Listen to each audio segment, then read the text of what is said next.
As someone with disabilities that make me high risk for COVID-19, I quite literally worked as hard as I could to get vaccinated as soon as possible.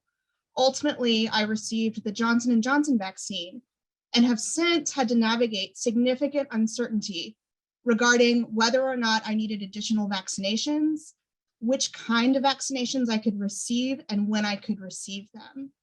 This uncertainty and lack of clarity and guidance, specifically targeted at people like me, has resulted in me engaging in further isolation, missing vital and necessary healthcare management opportunities. And just to put a really tangible point on this, my mobility and my health have declined, not as a direct result of COVID-19, but as a result of enforced isolation so that I can be confident in my ability to survive. But I am less confident in my ability to re-enter society as we go into a post-pandemic era because of how my health has declined as a result of isolation and unclear guidance around vaccination.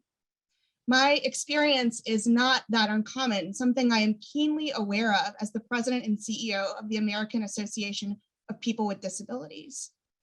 Particularly for people with disabilities who are unstably housed or who have limited access to transportation, the Johnson & Johnson vaccine, because it was one shot, was by far the most practical option. And so there are millions of people like me waiting in this uncertainty, just hoping that we can hang on to our health long enough to re-enter our communities and broader society once the pandemic is over. The CDC should provide additional resources directly to immunocompromised or high-risk people, work with professional organizations, medical colleges, and others to ensure that this guidance is reaching practitioners, reaching the medical community. But that alone will not be enough. While this outreach to the medical community is important, there is significant distrust of healthcare, public health, and medicine in the disability community. Some of this distrust was fostered by the actions of the CDC, but your agency is not the sole perpetrator. People with disabilities are living with decades and decades of medical violence. This is a whole branch of science that says we are defective. When you think about the role of medicine in people's lives, particularly people with disabilities, you have to consider those kinds of factors.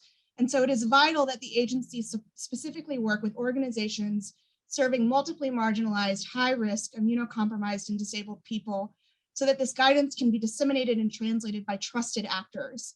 I know some of this work is already happening in both the CDC and across Health and Human Services. But as an example of how the COVID-19 vaccination outreach has excluded the disability community, in the hundreds of organizations that are partners in the COVID-19 community core, there is not a single organization specifically focused on the disability community. Not one.